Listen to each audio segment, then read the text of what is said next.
I grew up in a beautiful family. I had everything I wanted. I'd be the designated driver because I didn't want to drink because I didn't want to become an alcoholic like my mom was. There was no singular defining moment that allowed it to start. My dad passed away. He was my best friend. And so I found alcohol and I found my new best friend. So my mom died as a result of her drug and alcohol use. That was a very traumatic episode in my life. I've always had an addictive behavior, but as far as substances go, I didn't pick up a drink until I was 35. The first time I had alcohol, I was 20 years old. My addiction started when I was 14 years old.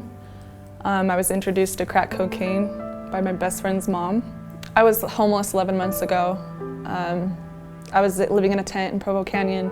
I started drinking with reckless abandon for my own life. Here I am.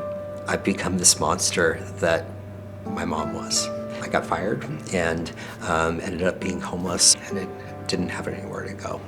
Part of the problem with addiction is that it impacts the frontal lobe of the brain. Addictive substances hijack the logical center of the brain. And at the same time, they're impacting the pleasure center, and the brain is really focused on give me more pleasure, give me more pleasure, give me more pleasure, and don't think of the consequences. In 2012, a group of people came to me and wanted to start a nonprofit organization. I had just lost my son from a drug overdose, and I was willing to try and help people that needed funding for sober living. We signed our 501(c)(3) declaring that we are a nonprofit in 2012. In the past 10 years, since Sobriety Foundation has been in existence, we have funded over 1,200 people with sober living scholarships. As a physician, it is incredibly challenging to treat people with substance use disorder when they don't have access to even basic needs like stable housing and safe support from family members or friends or other members of the community. Treatment of substance use disorder does not last 30, 60, or 90 days. It is an ongoing process and a lifelong journey. Sober living is a good resource for individuals that are leaving residential substance use disorder treatment and don't have any safe and supportive housing options. Sobriety Foundation is a nonprofit organization that helps people that are not able to pay for sober living on their own. Sober living is not covered by insurance. The Sobriety Foundation offers many scholarships every year to individuals, but we also have to turn a lot of people away based on lack of funds. We are only able to provide about 23% of our applicants with the sober living that they need. Our main focus is to help those that live in Utah or have come to Utah for treatment. With sober living and the opportunity that these people have to live in a sober environment, they make friends, they have therapy, and they also have the opportunity to succeed in getting a job and in getting the help that they need at the time that is very crucial in their success.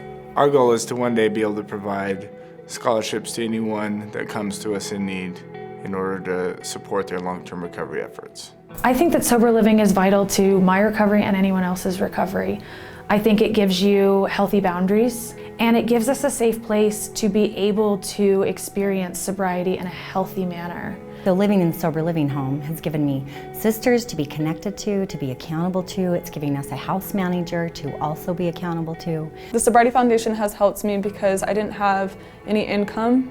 I don't have family support or help from anybody on the outside. The Sobriety Foundation stepped in and said, we'll pay for your sober living. And that was an amazing gift in my journey. I got help from strangers. And that moved me more than anything else in the world. I'm getting a job. I have connections with women. I have healthy relationships now. These days, I work for a group called the Utah Support Advocates for Recovery Awareness, so USARA. I'm a I do community outreach for them. I also do a lot of advocacy work, so I help influence elected officials on issues that affect people in the recovery community. And so I'm able to be the voice for people who may not have a voice up at the Capitol. I'm able to have dreams and goals that I can see are attainable, and with the Sobriety Foundation helping fund that and give me that footing, I can now look at things knowing that I have a future. Keeping people in our community healthy impacts all of us, whether or not it's someone you know or not. We're all impacted economically, emotionally, and socially by substance use issues. I believe that the Sobriety Foundation is important because not all individuals can afford or have access to safe, sober living. There really isn't any other foundation that is helping provide safe, supportive housing for people with substance use disorder. And it's a requirement, in my opinion, to have those aspects covered. Housing, safe, supportive environment if people are going to continue to engage in their recovery process and get well.